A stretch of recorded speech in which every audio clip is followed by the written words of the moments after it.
이번에는 제가 2006년에 그 서울예술문화문예 창작과를 다닐 시절 적었던 소설을 읽어보려고 합니다. CD03 문희선. 목요일 아침부터 탐새가 요란하게 제잘거리고 해가 중천에 떠 있건만 이불 속에서 허적거리는 한심한 이 몸뚱아리는 여전히 굴러다니고 있다. 멈춰 서 있는 시계가 살아보려고 째깍째깍 안간힘을 쓰고 한침 옮기려다 옮기지 못하고 다시 제자리에 돌아왔다. 메시지가 도착했습니다. 핸드폰 화면으로 어기적거리며 눈을 돌렸다. 뭐해? 출석 체크했다. 또 지각. 머릿속이 하얘지며 주섬주섬 옷을 대충 걸치고 집을 나서려 현관을 열자 뭔가 문에 걸려 제대로 열리지 않는다. 쿵쿵거리다 겨우 활짝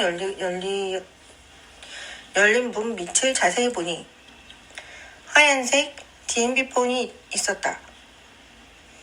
핸드폰 한쪽에 선바퀴 모양의 은빛 액세서리와 까만색 USB 메모리 칩이 달려있고 핸드폰을 밀어 올려보자 메인에 파란색 옷을 입은 20대 중반 정도 단발머리 여자의 사진이 나타난다.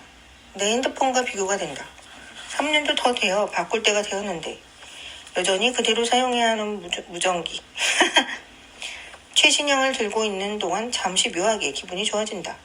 잠시 알 수 없는 두려움에 쌓인다. 전화번호부를 열자 386개의 전화번호 많기도 하네.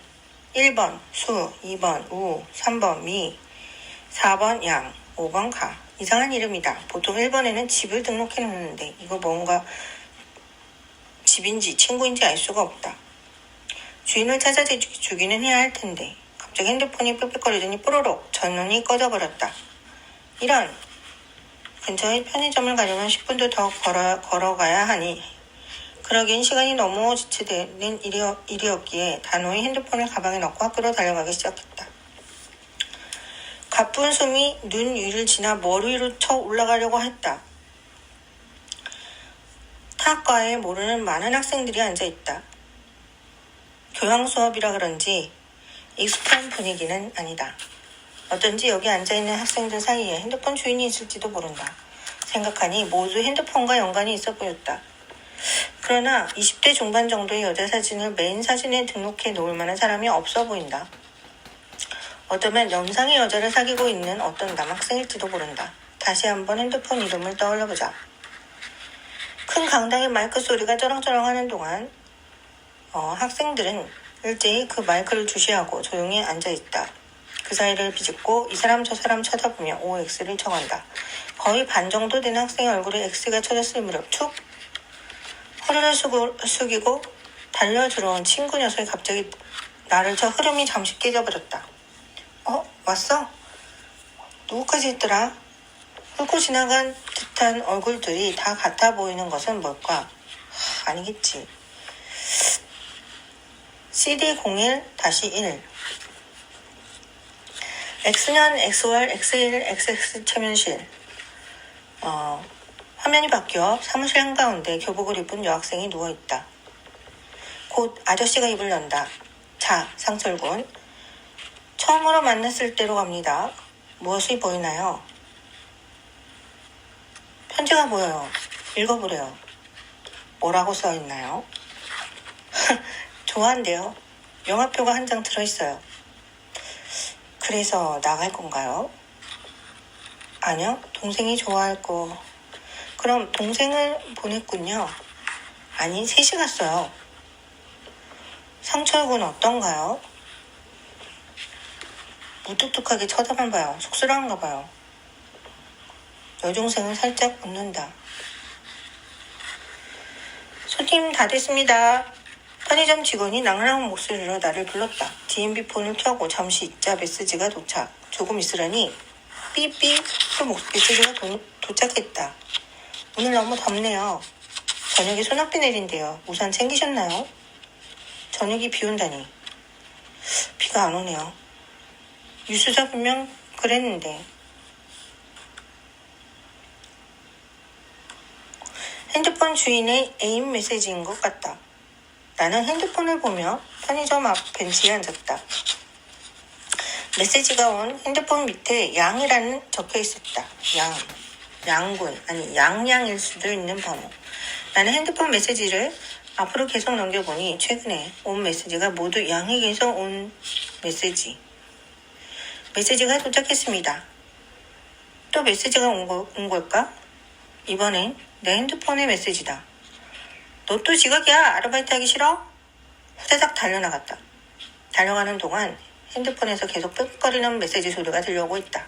도대체 이주는 왜 이리 인기가 많은 거야? 허겁지겁 도착한 레스토랑 타르시에. 사물함과 가방 옷을 버리듯 던져놓고 서둘러 하얀 위생복 갈아입는다. 학교 근처 이 레스토랑에는 이상한 커플들이 많이 들어왔다. 분명 부부 같지 않은 저 중년 남자들. 음악과 조명만 갖춰지면 금방이라도 일어나 브루스를 칠 것 같은 분위기였다. 정신 팔지 말고 빨리빨리 넘겨. 오늘따라 손님이 많아 설거지거리도 2배가량 더 많아 보인다. 처음 이곳 아르바이트를 했을 때 내 손이 얼마나 주부습진에 시달렸는지 모른다. 이 고무장갑이란 건 단지 위안을 주기 위한 형체일 뿐이었다.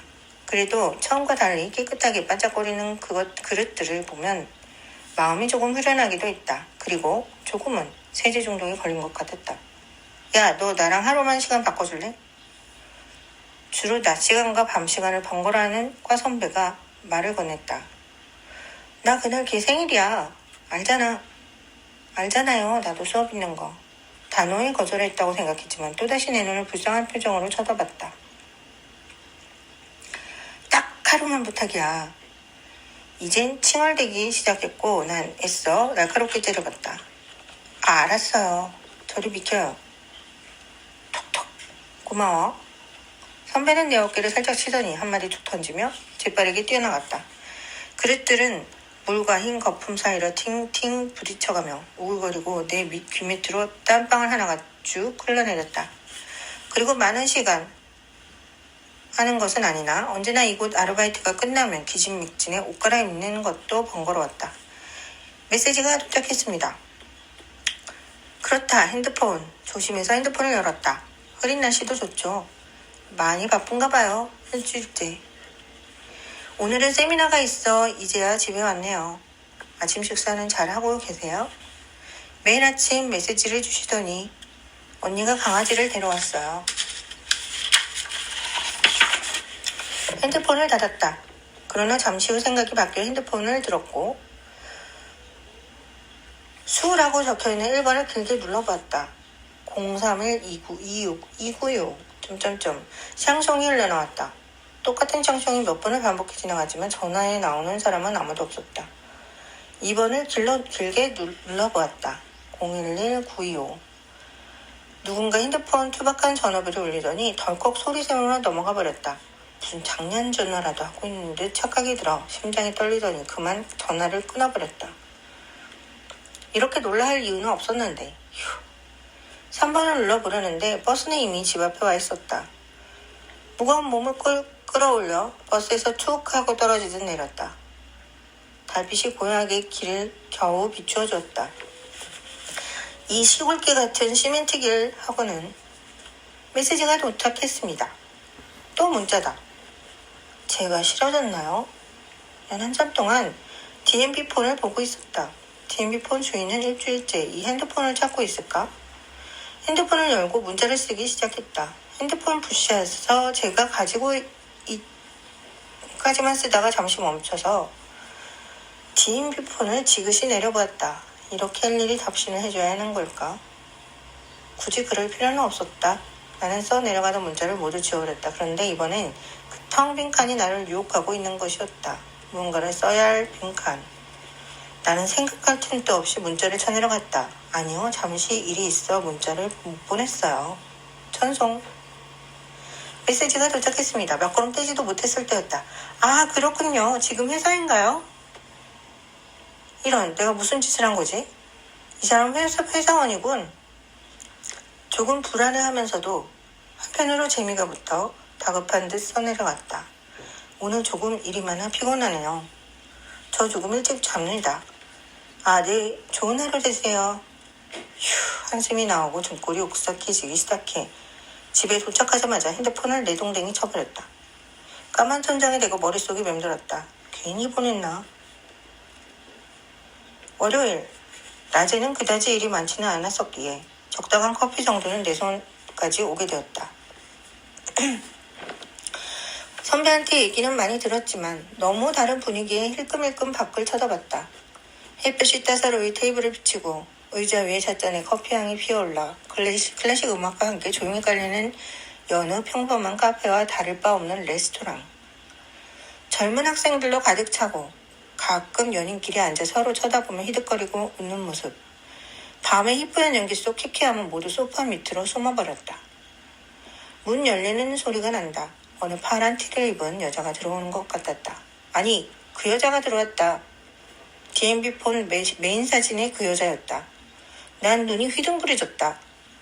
그녀에게서 눈을 떼지 못했다. 조금 있자 그녀의 친구인 듯 비슷한 또래의 여자가 뒤따라 들어왔다. 그런데 웬걸 친구인 듯한 그 여자가 눈에 익었다. 어디서 봤었지?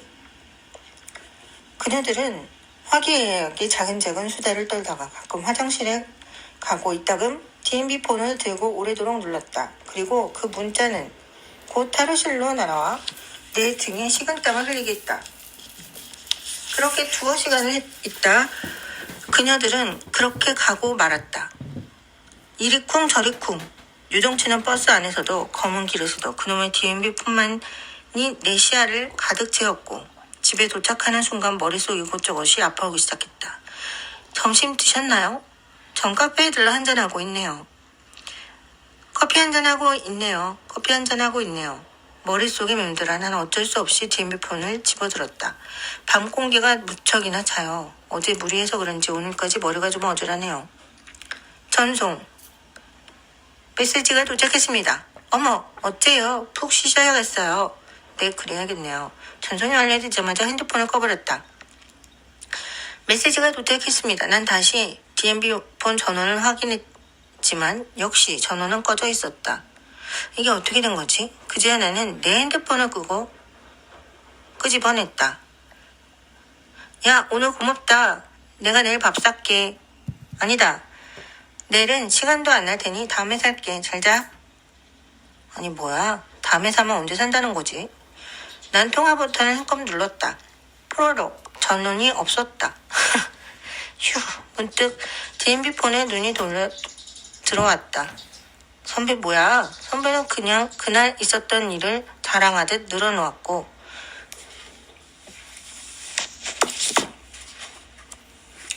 찹찹한 기분도 어느새 사라져갔다. 수요일 하루 종일 DMB 폰은 요란하다. 장마가 시작인가 봐요. 우산 챙기셨나요? 네, 그럼요. 추워지겠네요. 그래도 더운 것보다는 낫네요. 언제 영화 보러 가요? 네, 좀 한가해지면요. 메시지가 도착했습니다. 요즘 어떻게 지내? 많이 바쁜가 봐. 우양이었다. 목요일 오후 수업은 여전히 북적북적 진행되고 맨 뒷자리에 앉아 멍하니 쳐다봤다. 강의실이 워낙 크다 보니 마이크 소리에 눌려 학생들 소곤대는 소리는 숨소리보다 조용한 듯 했다. 그러다 가끔 수다 소리가 커지면 선생님은 마이크를 잠시 내리고 수다 떠는 학생의 주목을 받게 만들기도 했다. 이번에는 두 사람이 그 그물망에 걸려들었다. 그곳은 나와 꽤 떨어진 자리라 그다지 정확히 보이지는 않았지만 많은 사람들이 고개를 돌려서 그 사람들을 주목했다. 그런데 저 멀리 고개를 돌리던 한 여자. 어제 그 카페에 왔던 DMB 폰 속 그녀의 친구가 앉아있는 것이다. 아, 그래서 눈에 익었구나. 갑자기 그녀가 친근해 보였다. 나는 여학생이 나올 때까지 복도에서 기다렸고 여학생의 친구들의 뒷모습을 보며 같은 방향인 미행을 시작했다. 그들은 기숙사로 가는 길 외길로 향하고 있었고 나는 자연스럽게 중간에 버스를 타고 다른 길로 향했다. 메시지가 도착했습니다. 금요일. 그녀와의 메시지는 생활이 되어버렸다. 어제 빨간색 금붕어 2마리를 사왔어요. 아직 적응이 안 되는지 먹이를 잘 먹지 않네요. 전 어제 우산을 잃어버려 비를 쫄딱 맞았네요. 수업을 대충 마치고 방 구석에 누워 뒹굴었지만 작고 폐쇄된 방엔 그 흔한 파리 한 마리 보이지 않았다. 요란한 사이렌 소리를 내며 붉은 불빛이 방 안으로 몇 번 들어왔다. 빠져나갔다 한다. 아무리 꽤 닫아도 꽉 닫아도 계속해서 새어들어오는 소리. 창가로 다가갔다. 몇 대 경찰차가 저 멀리 보이는 학교 옆 야산 앞에 서 있고 10몇 명의 경찰들이 야산으로 올라가고 있었다. 그리고 몇 명은 노란 테이프를 길에 치기 시작했다. 무슨 일이 있나? 조금 있으려니 멀리 보이는 인파들이 너무 생소해질 정도로 소란스러워지고 방송국 차까지 등장하며 시끄러워졌다. 창문을 힘껏 닫고는 구석에 앉아 리모컨을 꾹 눌렀다. 커튼 안쪽으로는 금세 가벼운 웃음소리가 가득 찼고 내 웃음소리도 가시를 했다. 토요일, 메시지가 도착했습니다. 너 오늘도 안 나오네? 안 나올 거야? 안 나올 거면 대타라도 불러야지. 너무한 거 아니야? 연락해라. 축구는 이제 안 올 거야? 우양, 아니 우군이군. 순간 분신한 사실을 알리고 싶은 마음이 울컥 치밀어 올랐지만 이젠 그럴 수 없는 노릇이었다. 그냥 그 문제를 잠시 바라만 보았다. 뾰로롱 또다시 배터리가 나가버렸고 핸드폰은 내 가방 속에 들어가게 되었다.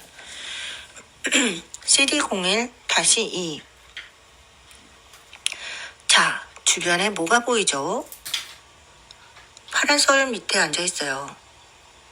오빠가 아이스크림을 들고 와요. 공원인가요? 네, 여중생은 한참 깔깔 웃어댔다. 재미있나요? 네, 너무 웃겨요. 근데 가끔 슬퍼 보여요. 왜 슬퍼 보이죠?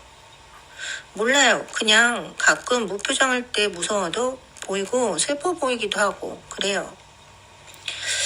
아빠가 일찍 돌아가셔서 그런가 봐요. 자, 이제 3시 들리면 동생과 오빠가 함께 모인 곳으로 가봅니다. 하나, 둘, 셋. 뭐가 보이죠? 박스들이 하나가득 있어요. 무슨 창고인가요? 네, 자주 그곳에 가나요? 네, 그럼 동생은 처음 온 것인가요? 아니요, 몇 번 오긴 했어요. 거기서 뭘 하나요? 오빠가 미니를 괴롭혔던 아이를 혼내주고 있어요. 성철군이 미니를 잘 챙기나요? 네, 미니가 친형처럼 따르는걸요. 월요일, 그 사건 뉴스 봤어요? 내가 머무는 기숙사에서 그리 멀지 않은 곳이에요. 무슨 사건이라는 거지? 아, 그럼 그때 경찰들이 방송국에서 온 그곳이 뭔가 일이 있긴 있었네.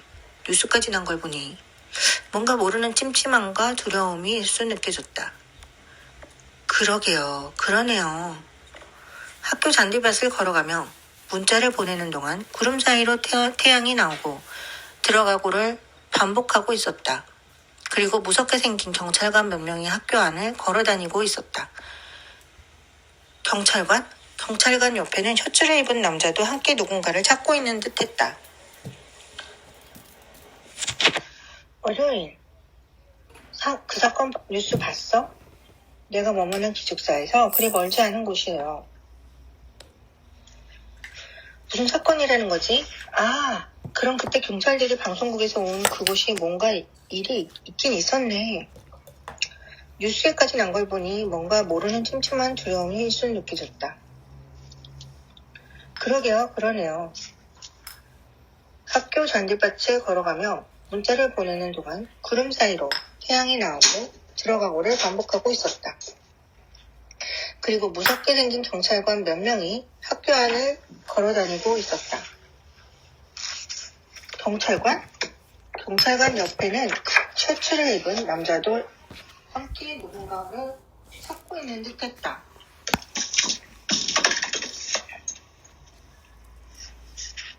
잠시 후 경찰관들은 이 사람 저 사람 붙들고 묻고 다니기 시작했고 결국 기숙사 쪽으로 가는 듯 보였다.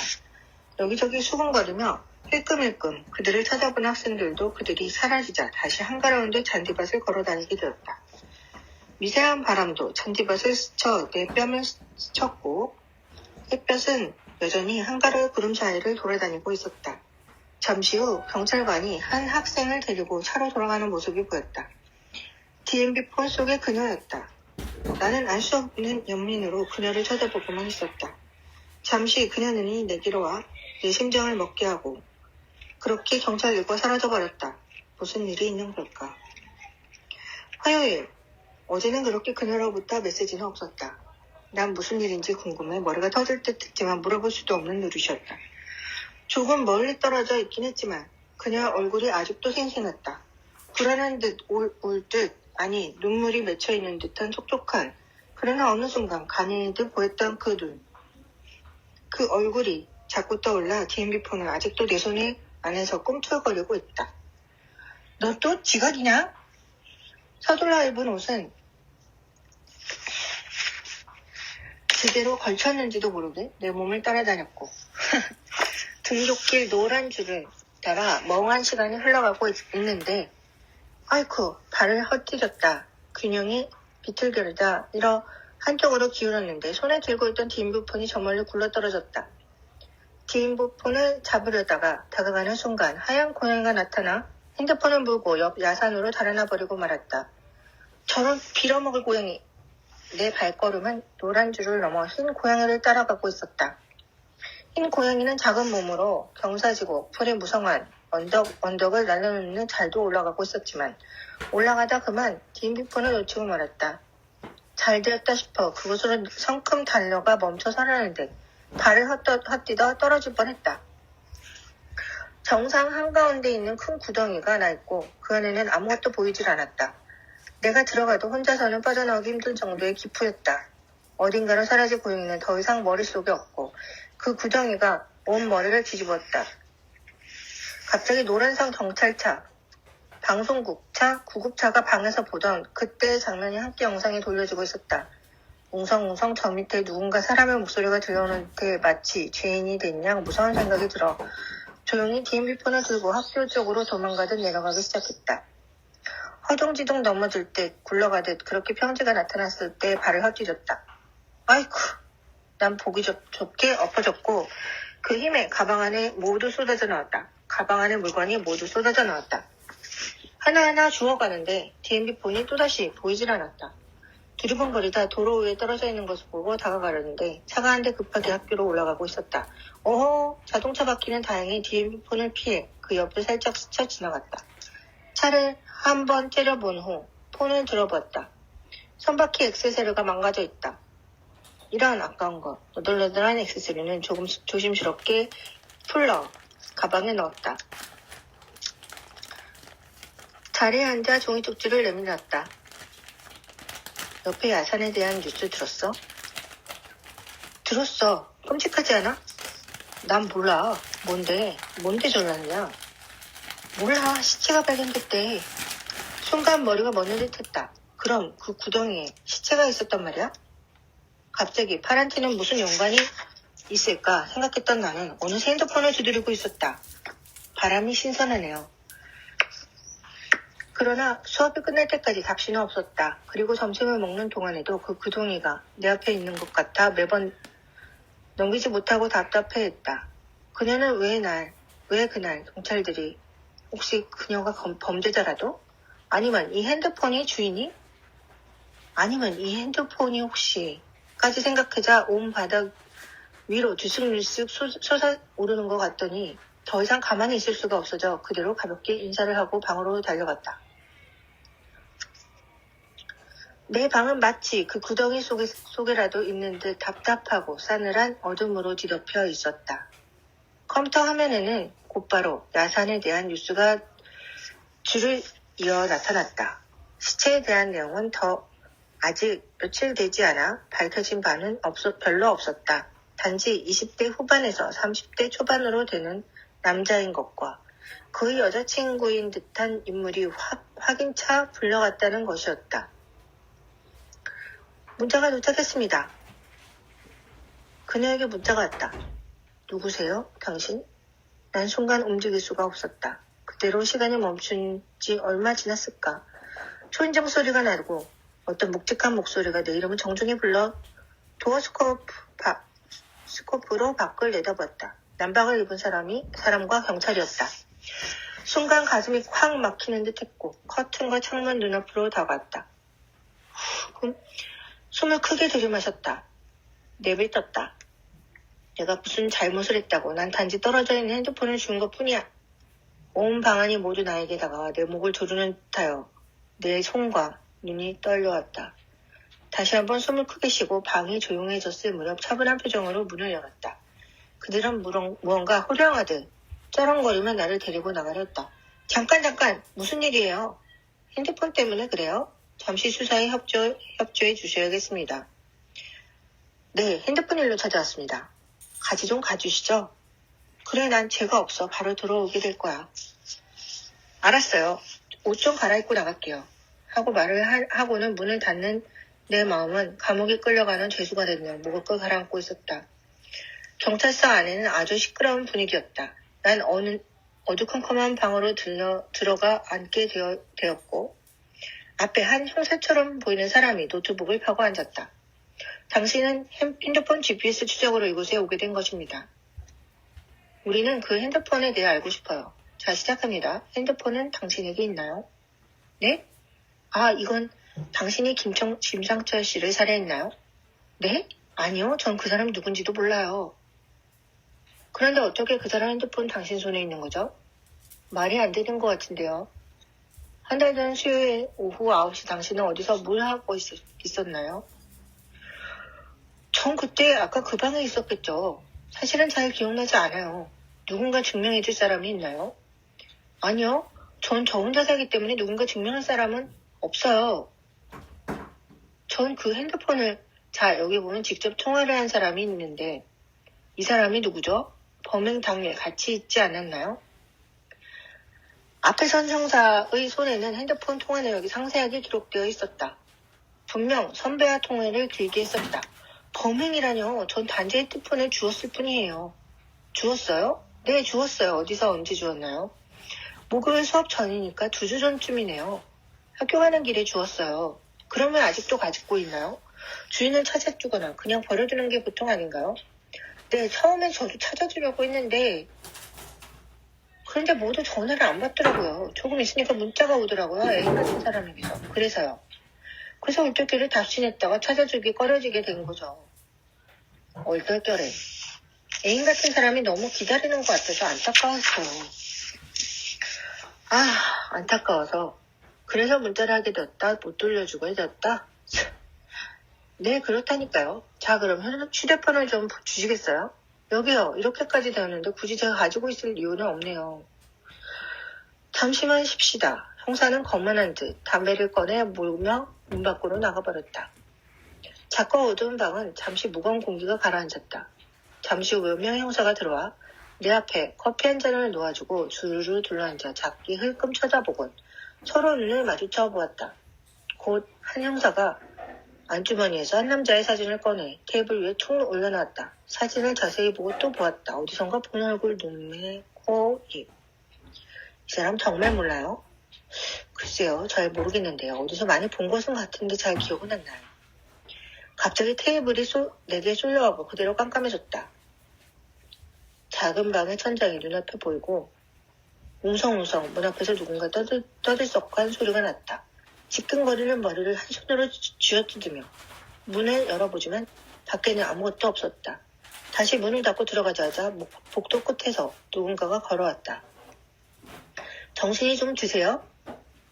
여기 경찰청 휴게실이에요. 물 한 컵 드세요. 그런데 가벼운 목소리는 살짝 문을 닫고 나를 간이 침대에 눕힌 뒤 다시 나가버렸다. 이제는 온몸을 쑤셔 제대로 오래 누워있을 수가 없어. 서성이고 있자 방에서 나왔던 그 형사가 들어왔다.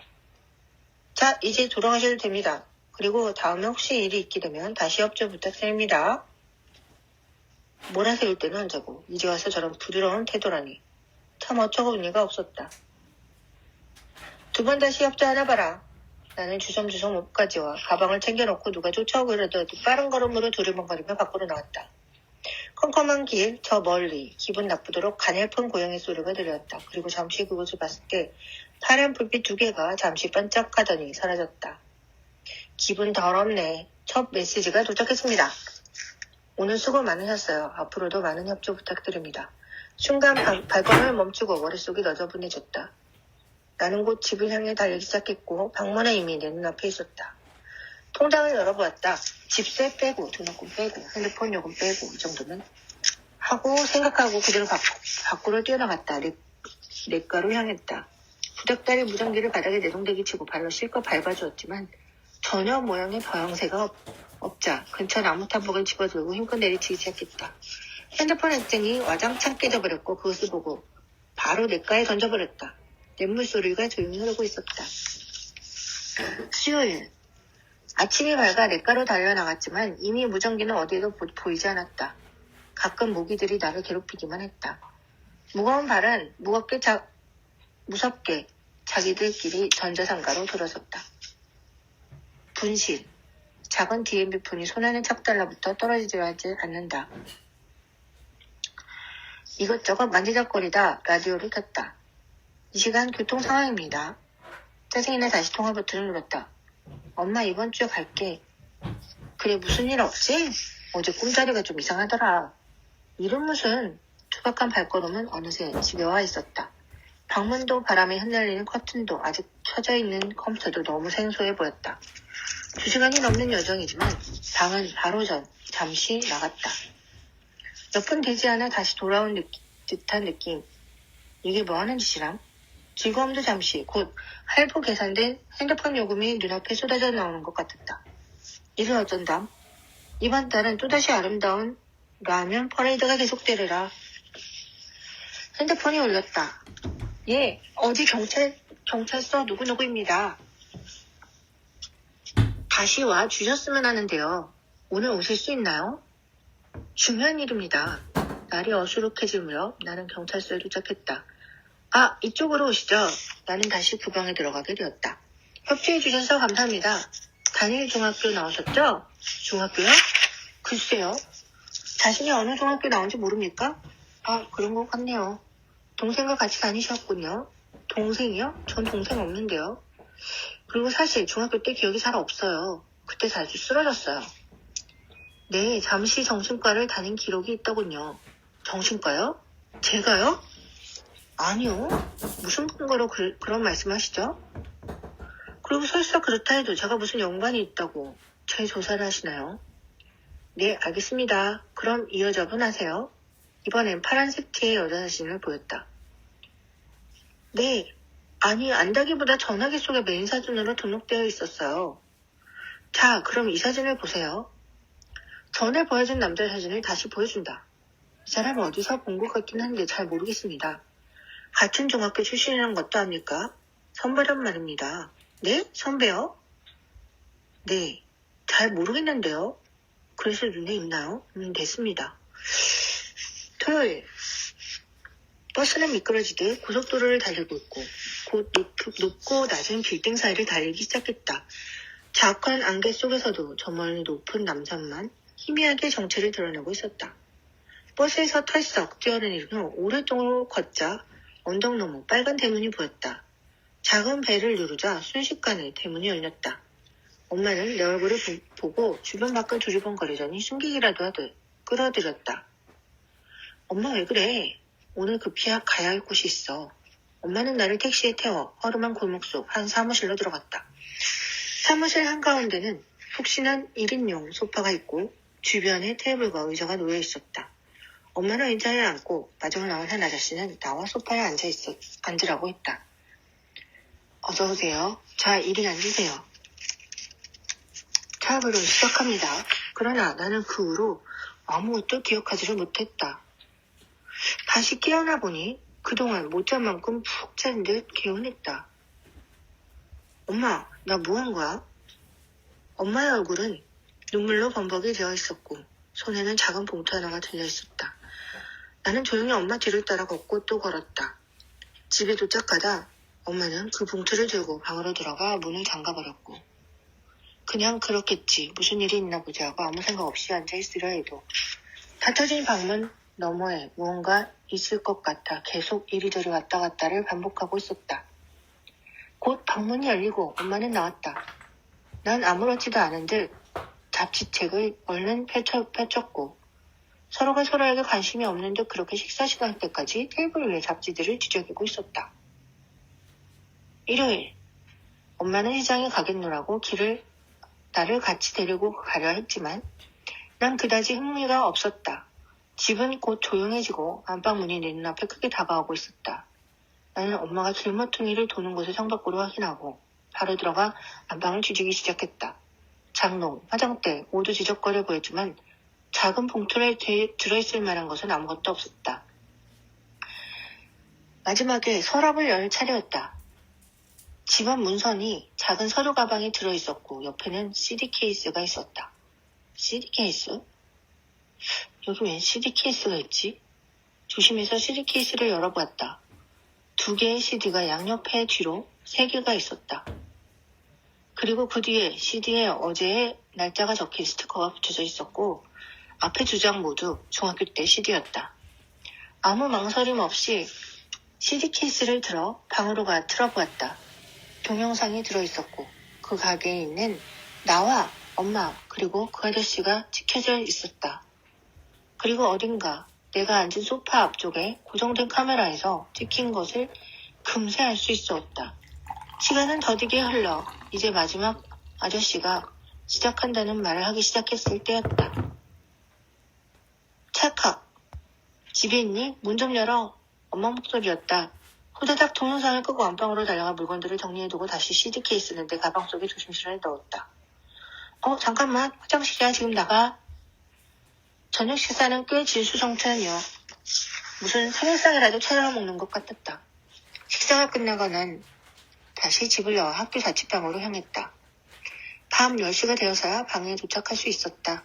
그러나 어둑한 방에서 불도 켜지 않은 채 컴퓨터 전원을 켰다. 그리고 이제 날짜가 적혀있는 CD03C를 넣었다.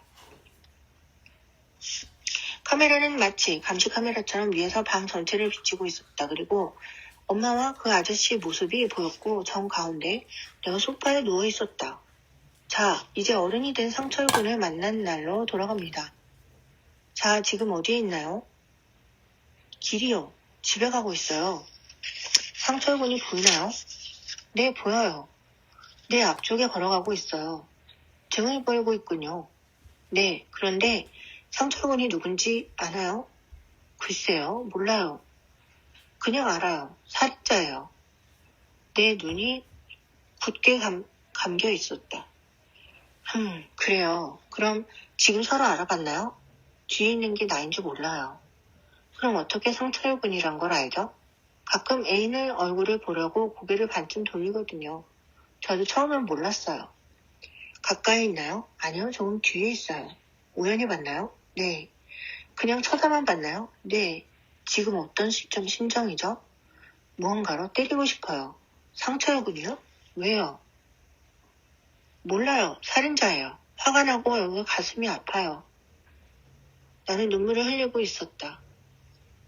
자, 그 다음에 상철군을 봤을 때로 할게요. 하나, 둘, 셋.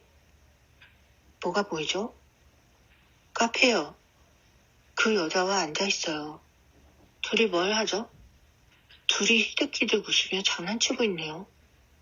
아, 일어나요. 가려나 봐요. 나는 한참을 가만히 숨죽여 있었다. 자, 지금은 뭘 하고 있나요? 미행이요. 누구를요? 상철군을요. 네. 지금 어디인가요? 주차장이에요. 상철군은 차를 타나요? 네. 은색 소나타 924. 자, 셋이 들리면 이제 야산의 기억으로 가봅니다. 하나, 둘, 셋. 뭐가 보이죠? 누군가 삽으로 땅을 파고 있어요. 누군가요? 자세히 보세요. 아버지요. 엄마의 손이 놀란 얼굴을 채 막지 못했다. 그리고 최면술사도 잠시 머뭇거리는 것 같았다. 자, 그럼 다시 머리는 맑아지고 깜깜한 방에 촛불 하나가 보입니다. 그리고 이제 상철군을 마지막으로 본 곳으로 갑니다. 상철군은 뭘 하고 있나요? 주차장으로 오고 있어요. 화면 속 나는 잠시 말을 멈추고 굉장히 힘들어하는 마치 무슨 무거운 짐을 옮기는 듯한 표정으로 지었다. 뭘 하고 있죠? 목을 조이고 있어요. 화면 속 나는 아무 말이 없었다. 그리고 엄마는 그 자리에서 철버덕 주저앉아 버렸다. 그런데 잠시, 아주 잠시지만 최면실 복도 쪽 창으로 누군가 지나가는 모습이 보였다. 나는 앞으로 살짝 돌려 그 사람의 화면을 정지시켰다. 경찰서에서 본 형사의 모습이었다. CD의 동영상은 어느새 자동으로 꺼져 있었고 꼼꼼한 방 눈부신 화면, 조용한 방에는 창문 너머 다른 집 라디오 음악 소리가 들려오고 있었다. 한참 동안은 그 라디오 소리에 기대어 돌부처라도 된 것처럼 가만히 앉아있자 잠시 후 밖에서 초인종 소리가 나와 함께 내 이름을 부르는 소리가 났다. 빨간 불빛이 온 방을 가득 요란하게 진동을 하고 있었다. CD01-3 자, 이제 민군을 마지막으로 본 곳으로 가봅니다. 무엇이 보이나요? 여학생이 갑자기 자지러지기 시작했다. 뭐가 보이죠? 오빠, 왜 그래? 그게 뭐야? 오빠 우리한테 잘해줬잖아. 왜 그래? 잘못한 거 있으면 말해. 여학생의 모래가 점점 작아지고 가늘어졌다. 무슨 일이죠? 상철이 오빠가 상철군이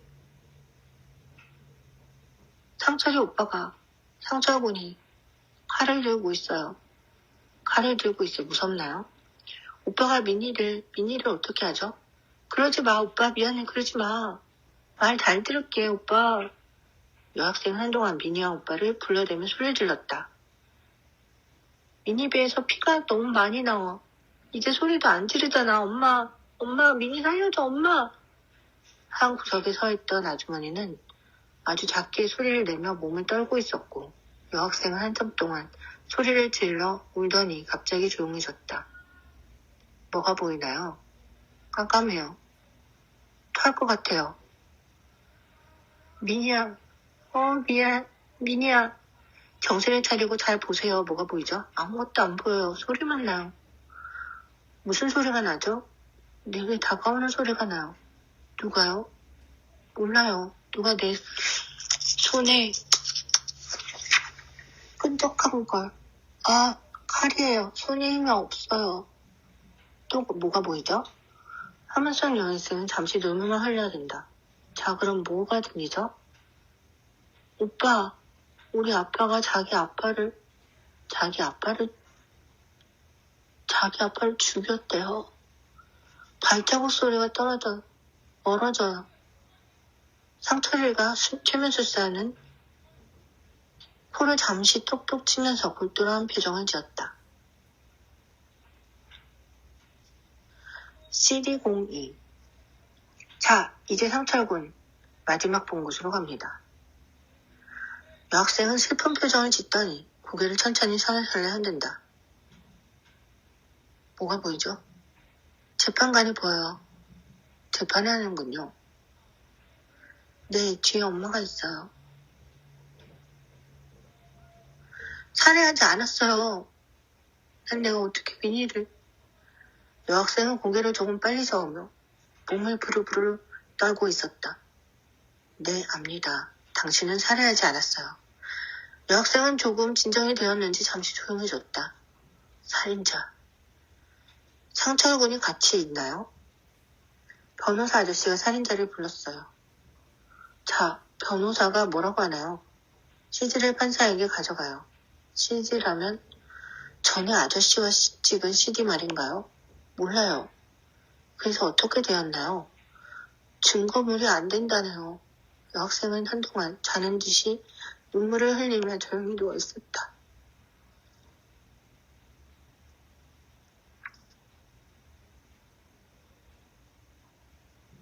아니야. 나랑 같이 있었다고.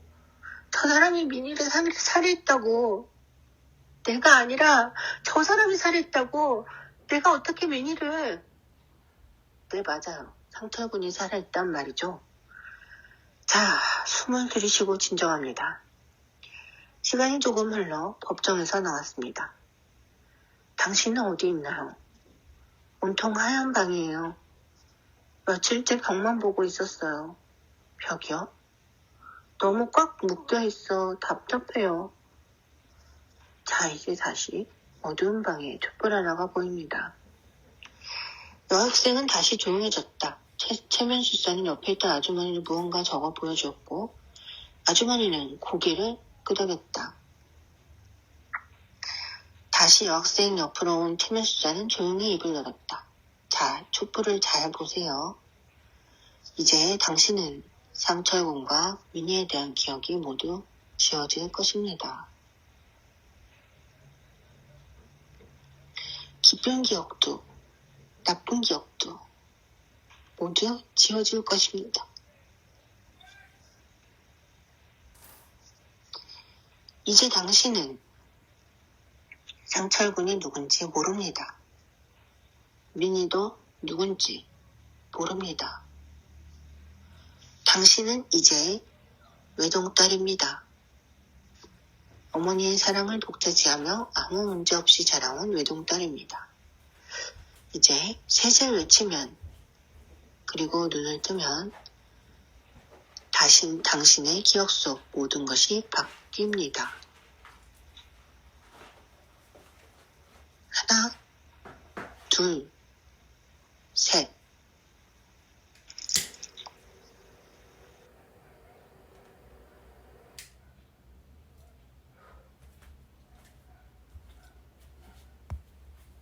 자, 이 내용은 제가 예전에 2006년 서울예술대학교 문예창작과 다닐 때 만든 소설이에요. 예, 단편소설. 예.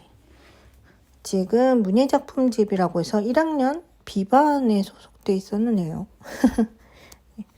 예, 거기에 수록된 저의 글입니다. CD03이라는 타이틀의 글이었습니다. 제가 소설과 시 공부를 했었어요. 네. 원래 소설과 시를 쓰려고 들어간 건 아니었고 그림책을 동화를 만들고 싶어서 들어갔었는데 모든 과정에 다 있어서 만들어서 제출은 이렇게 두 가지로 제출을 하게 돼 있더라고요. 근데 그 중에 제 마음에 드는 단편 소설이었습니다. 자, 문예창작과 나오고 그리고 그것도 서울예술대학교 그리고 수원대학교 산업미술과와 신문방송학과 복수 전공했어요. 부전공이 아니라 복수 전공이더라고요. 예. 입학은 디자인 쪽으로 했어요. 예. 그리고 미술대학원 동양학과 석사 했습니다. 예. 거의 그 글 공부할 때 동양학과 석사 진행을 했어요. 이 당시 책을 어마어마하게 많이 읽었습니다. 예.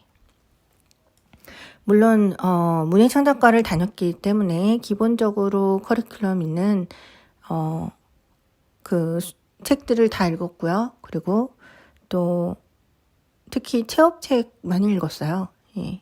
그리고 여기 그림 그리는 곳에서는 철학책 주로 봤습니다. 예, 서양 철학, 동양 철학. 대부분 다 모든 철학자의 한 3권 이상씩은 봤습니다. 예. 뭘 위해서? 레포트와 논문을 위해서. 예. 그랬습니다. 그래서 제가 사람들한테 타겟돼서 반쯤 죽었을 때 그렇게 많은 사람들이 동요됐었나 봐요. 저는 연예인 되겠다는 얘기를 단 한 번도 한 적이 없어요. 근데 콘텐츠 사람들이 쏟아졌던 이유는 서울예술대학의 극작가 출신이 있기 때문이라고 저는 생각해요. 예. 제가 졸업한 이후에 서울예술대학의 문예창작과 출신 중에 잘된 사람이 그렇게 많대요. 예. 더 이상 저한테 스토킹하지 마세요. 예. 그들과 계약관계에 있지 않습니다. 뭐 때문에 그런 일이 생겨났는지는 모르겠지만 그렇습니다. 예, 그때 저는 결혼해서 영국에 갔었어요. 예, 영국으로 가서 그랬고 그 전엔 어땠냐? 제가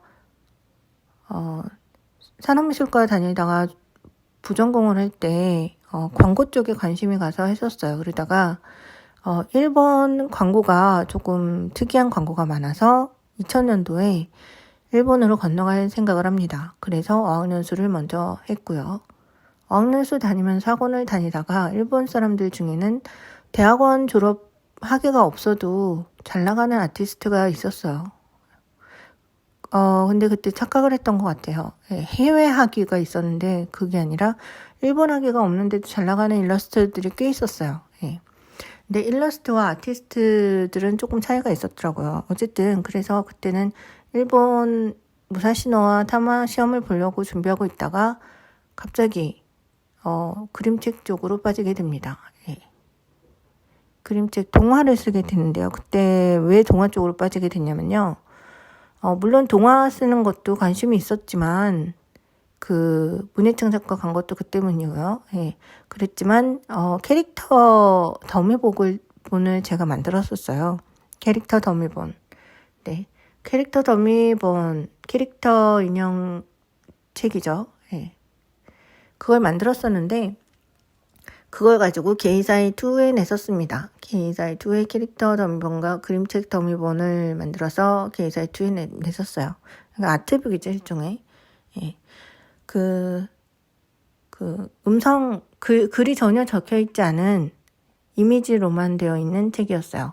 예. 이상한 화요일이라는 그림책을 보면 딱 그런 식으로 되어 있어요. 예. 그런 식으로 제가 2002년도에 2003년도 게이사이 2에 제출한 더미본이 딱 그랬습니다. 예. 그리고 나서 갑자기 뭐 더미본 전시나 이런 거 여러 가지 해보다가 갑자기 한국에 집안에 사건이 터져서 들어왔습니다. 2003년에. 그게 축사의 용도 변경으로 특검이 뜬 건이었는데요. 저는 그렇게 알고 있는데 축사로 특검이 떴다고 해서 그게 뭐 일이 있을 수가 없기 때문에 기사가 뜨진 않았죠. 근데 그때 특검이 다른 걸 준비하고 있었나 봐요. 예, 다른 건을 준비하다가 그 만들어졌던 특검이 어디 갈 데가 없어서 축사로 떨어졌던 걸까요? 그건 모르겠어요. 예. 어쨌든 그땐 그래서 제가 너무 황당해서 한국으로 다시 들어와서 엄마를 기다리게 됐습니다. 예. 그랬습니다. 예. 용도 변경건으로 감옥에 갈 수도 있어요. 그것도 특검이 떠서요. 예. 그리고 그 이후에 제가 알기론 아마 그때 당시에 저희 친어머니가 판매한 창고를 샀던 분이 빚을 엄청 져서 하남시 압류 상태였던 것 같아요. 예. 저희 집안 사람들은 하남시 압류된 건은 없었고요. 공동명의자가 하남시에 압류됐습니다. 아마 그걸 보고 어떤 사람들은 매장시키기 위해서 의도적으로 뭔가 시쿠미를 짠 건 아니었을까라는 생각도 들어요. 예. 그런 일이 있을까요? 저는 확신은 할 수 없죠. 단지 그런 정황이 있었다라고 말만 할 수 있습니다. 자, 이번 소설은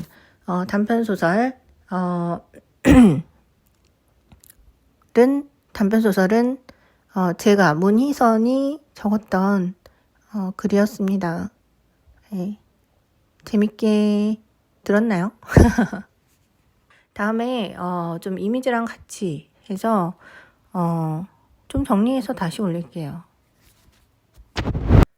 저를 스토킹하는 사람들은 저를 이용해서 이득을 보는 자들이에요. 그들이 저를 스토킹하는 이유는 저처럼 여러 분야의 학교를 모두 나온 사람이 많지 않기 때문입니다. 네, 아마 그럴 거예요.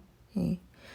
어쨌든 저와 그들과의 계약 관계는 없고요. 단지 대거 집단이 만든 식구미일지는 모르겠어요. 네. 아는 정치가 한 분도 없고 아는 방송인이 현재 한 분도 없습니다. 예, 그것이 팩트입니다. 어쨌든 제가 썼던 서울예술대학교 2006년 다니던 시절 제가 썼던 글을 읽어보았습니다. 다른 유튜브 중에 제가 시 쓴 거 읽은 것도 있습니다. 어쨌든 좋은 하루 되세요. 그리고 저의 그림에 대한 사이트는 다음과 같습니다.